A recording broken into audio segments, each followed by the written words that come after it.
కొన్నిసార్లు మనము లేయా యొక్క పరిస్థితితో మనల్ని మనము పోల్చుకోగలం.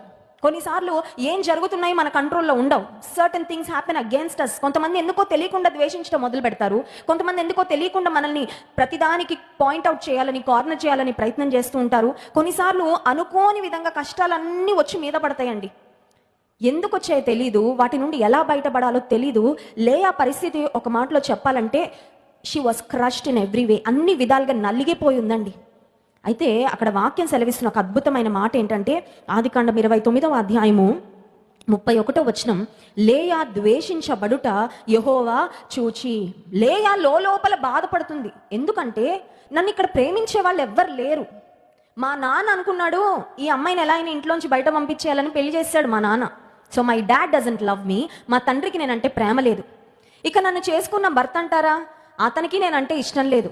ఎందుకంటే యాకోబుకు బలవంతంగా